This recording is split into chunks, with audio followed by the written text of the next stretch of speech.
Hi, this is Brian with ActiveMelody.com. In this week's guitar lesson, we're going to learn how to play this slow and laid-back mellow groove. It's fairly simple. I tried to not go over the top with any of it. So even if you're fairly new to playing lead, this would be something that you could jump in and learn some of. I'm going to break down everything that I played in the intro note for note, all the why behind the notes so that you understand it and know how to expand upon it if you want. It's somewhere between Mark Knopfler and Cale. I combined kind of both of their styles into this groove. And a lot of what we're going to be learning is restraint. It's learning what not to play or when not to play and listening to the music and actually becoming part of the music. That's a skill that is a hard thing to teach, but it's really important if you want to be a good player and not overplay. And sometimes that's actually more difficult than you think to restrain yourself. So we'll be covering all of that in this lesson. So I've got it split into two parts. In this video we're going to take a look at the first half. If you'd like to watch the second half as well as download the tablature and the MP3 jam track to practice with, you can get all of that at ActiveMelody.com. Just look for EP188. That's the lesson number for this lesson. So let's go ahead and get started with part one. Alright, so the way that I started this was by playing a rhythmic thing, playing just two strings at a time. And it's a great effect and it's fairly easy to do. And this is something I'm going to show you how to do so that you can improvise in this style. And I think that'll be a big takeaway for a lot of you as you walk away from this and you practice with the jam track to be able to improvise playing two strings at a time with a rhythm like this. So the first thing that I played then was...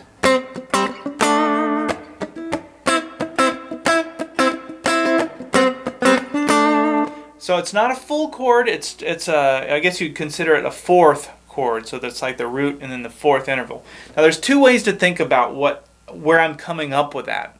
So I know that we're in the key of D, and I know it's a minor feeling groove, and so the first way that I think of it is I think of, well, where's a D chord? And I know there's a D chord right there, right in the middle of the neck. And that's played using the A chord shape. I know you know how to make A down in first position. We just slide it up, and we're playing it here. Now if I take just these two notes out of that chord, that is where that comes from. So I'm resolving there, but I'm starting 2 frets down, and then I'm working my way up. I'll get into the rhythm strumming here in just a second, but let me just show you where it comes from. So that's one way to think of it. So wherever you've got a chord, so if you got an E chord, you've got those two notes within the E chord and so forth and so on. The other way to think about it is to think about the minor pentatonic scale, which is kind of the go-to scale for me anyway, especially if it's a minor key thing. I start there and then I branch into other things as needed. But I know that pattern 4, so there's 5 patterns in the minor pentatonic scale. Pattern 4 is right down here.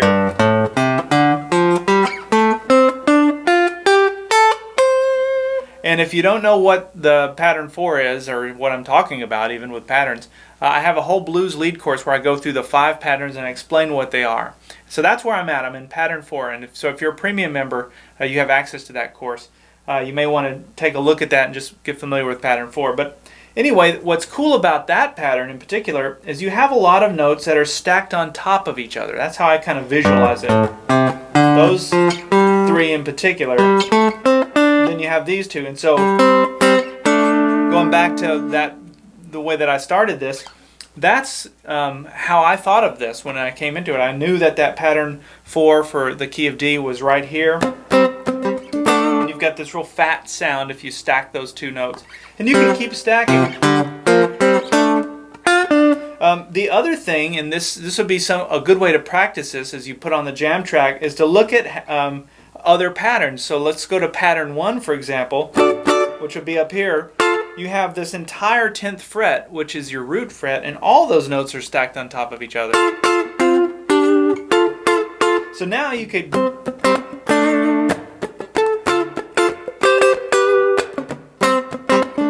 start to think about how you would bring in some of these other notes. They don't have to be stacked on top of each other either. That just makes it kind of obvious to me when I'm strumming, because I can just see them that way. But you can also, obviously, you can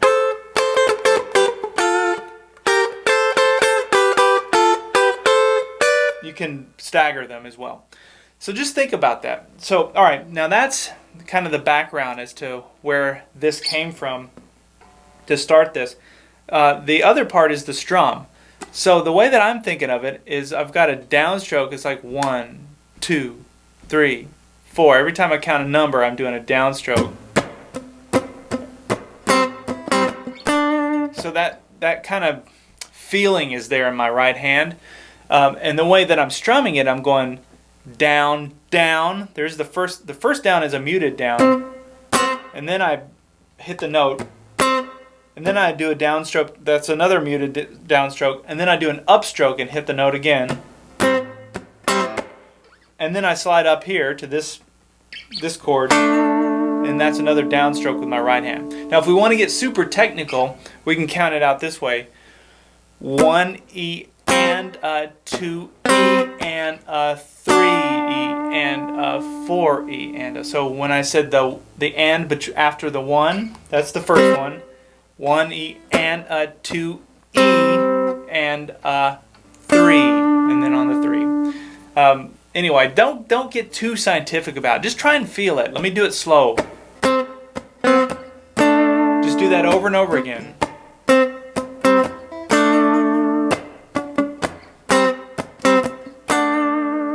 And I'm applying a little bit of vibrato there as well.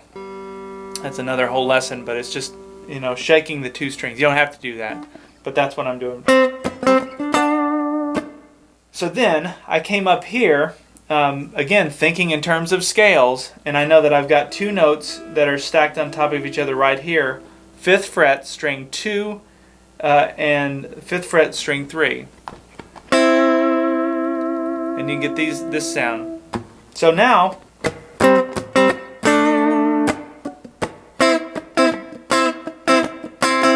look at how I'm calling out or singling out those notes as they come out. It goes. The way to maybe think about this or say it in your mind is there's a muted downstroke and then there's a down, up, down, up, down, up. Let me do that again. Down, up, down, up, down, up. Now notice in between each of those, I was doing this. And so really what's controlling the dot, dot, dot, dot, dot, dot is this motion with the left hand. The right hand just kind of keeps going, but as I squeeze, I'm creating the notes.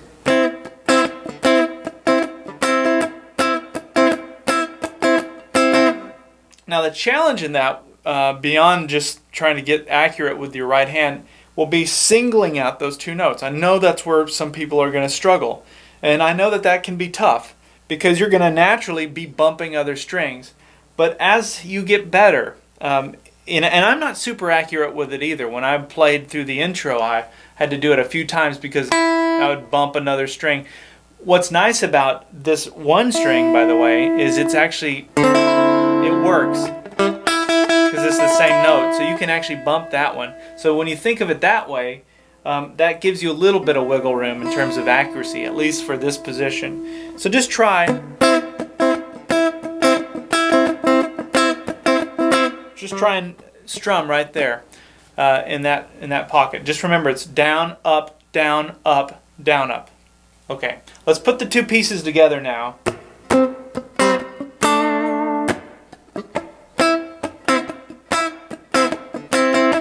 Now just loop that over and over again until you start to feel it.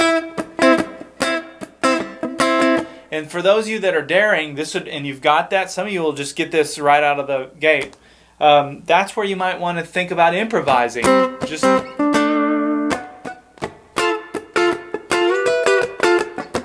go into other patterns and look for other places that you can keep that rhythm going. It really becomes fun, and it's not. You start to realize that, wow, I'm almost sounding like I know what I'm doing, because you're creating these little fourth chords all over the neck, and you do know what you're doing. That's great about it. You don't have to be a genius to be able to do that. Okay, so after that, then I come back and repeat this part. And then I got out of the chord thing and went. And what I did there, from a scale perspective, now I've only mentioned the minor pentatonic scale. Now I said that's where I started. That's to make it simple. Now let's take it up one level here and make it a little more complicated. So now we go back and repeat this part. And then I played some single string things. So now I'm going into scale mode in my mind. So I played. Now, this is where, now I mentioned that I started in the minor pentatonic scale. Now I'm going to branch into Dorian mode. If you don't know what I mean when I say Dorian mode, check out it's EP188. That's a lesson I did. I was Carlos Santana style lead. But I go through what Dorian mode is and explain that. I'm going to assume that you at least understand that much. But Dorian mode allows you to have there's two extra notes in that minor that you tack on to the minor pentatonic scale. And so that's where this note comes from. That's one of those extra notes. And it's just a real cool sound. There's different ways you could do it. You could bend it. It creates kind of a spooky sound. It's that minor thing that just it colors it in a kind of a sad way. So the way I'm playing that's 5th fret 2nd string hammered on to the 6th fret 2nd string and then back to the 5th fret, and then I just repeat that. And I think I concluded that lick with a 7th fret 5th fret on the 3rd string, and then right back to the rhythm. Okay, now the second time through the rhythm, I didn't go back and do that thing again. This time, I came up and played, and that's a Dave Gilmour thing. I got that from I don't know if it's the song "Money." It's one of those Pink Floyd songs, but so we go back here, and then. So the way that I'm playing this, it's a D chord shape. I know you know how to make a D chord down in first position. Well, this is that same chord shape, but now our index finger and middle finger are on the 5th fret. So technically, that's an F chord. If you just look at the triad, it's an F chord. And then it slides up 2 frets to what would be a G chord. Now that's if you're just looking at the triad. Now if you're putting it in context with the D note in there, that actually becomes a D minor 7 chord. It's kind of cool how that works. If you just single out the triad, it's an F chord, but if you throw in that D note, you get a D minor 7. But don't worry about that so much. Just know that when you're playing a minor key groove and you want to go that kind of thing, you know how to find it. You know where it is, and always bank this stuff off of a chord shape. So you know you got your D chord here, right? So now you've got that little box that lives right here. Look where it is in reference to the chord. That'll help you get there the next time. Okay, so it's just a D chord shape, 5th fret here, and then I slide up to so that my index finger, middle finger are on the 7th fret. So then I'm back. I like doing this, by the way, for those of you that notice, a common theme in a lot of these lessons is I like to repeat parts. I think it's good for the listener's ear, but it's also good from an instructional standpoint because it just keeps reiterating. We have something familiar to always go back to. All right, let me start this thing at the beginning.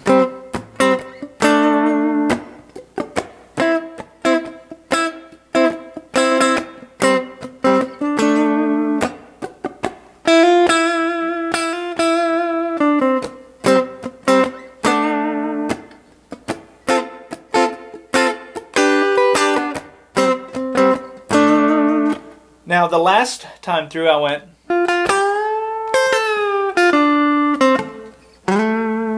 and this lick comes from pattern 4 of the minor pentatonic scale. It's exactly where the scale that I thought of when I played that. You know, I said in the intro that this is Mark Knopfler and Cale, but as I break it down, there's a lot of David Gilmour stuff in here, and this is another thing of his. But anyway, I'm on the, let's see, that's the 7th, this is the 8th fret 2nd string. And always use these licks as you learn them, apply them to other things, you know. Because this pattern 4 lick works in any pattern 4 lick. You know, it will work over anything. So 8th fret 2nd string, we're going to do a full bend. And then at the height of the bend, I take my pinky and come to the 8th fret 1st string and hit that note. So we go. So as soon as we hit that, by the way, keep the bend in place. I hit the 8th fret 2nd string again, and then as I hit it, I release it. So it goes. And then here's the 6th fret 2nd string. So we hit that, and then the 7th fret 3rd string. And then I came down and played the 5th fret 3rd string, 7th fret 4th string.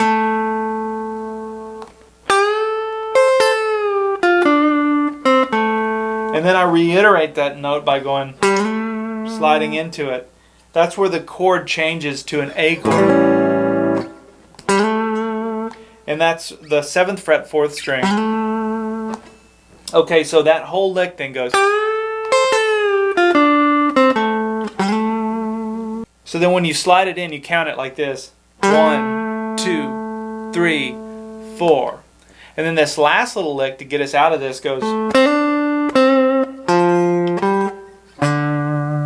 Now that is still in pattern 4 of the minor pentatonic scale. All these notes are. So after I slide into the 7th fret 4th string, then I come up to this the 5th fret 3rd string, and then go. There's a hammer on between the 5th fret and the 7th fret on the 3rd string. So it's the 5th fret to the 7th fret, back to the 5th fret, and now we come down to the 3rd fret 4th string, to the 5th fret 4th string. And you can see, it's just that little box. This was easy for me to visualize because I knew I had that box and I have this box. And so when I know that I've got these two boxes here, that makes that much easier to get into that. And then I concluded with, actually that's not the very end, but concluded that phrase, I guess, by sliding into the 5th fret 5th fret 5th string.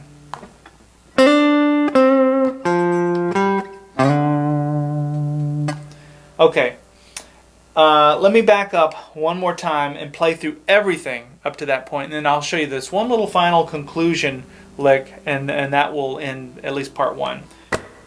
1, 2, 3, 4, 1.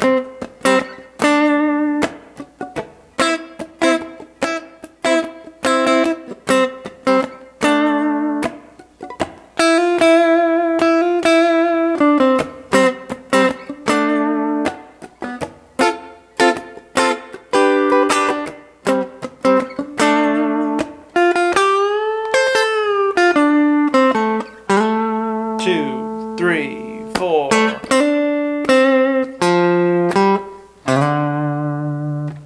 And then as I slid into that, I went little conclusion lick. Pretty cool. That's a Clapton lick, by the way. And at least that part of it is. So I'm starting on the 5th fret 5th string, 3rd fret 4th string, and then I come to the 5th fret 4th string and go. It's a slide up 1 fret, slide back down 1 fret, and then back to the 3rd fret. It all happened on the 4th string. So it sounds like this. And then after that, I'm back to the 5th fret, 4th string, 3rd fret, 4th string, 5th fret, 5th string, 3rd fret, 5th string. And look at that. That's where I go from the 3rd fret, 5th string to the 3rd fret, 4th string. So you kind of bar there to get those 2 notes. And then that last note is 5th fret, 5th string. So that final phrase sounds like this. So then backing up from here, 2, 3, 4.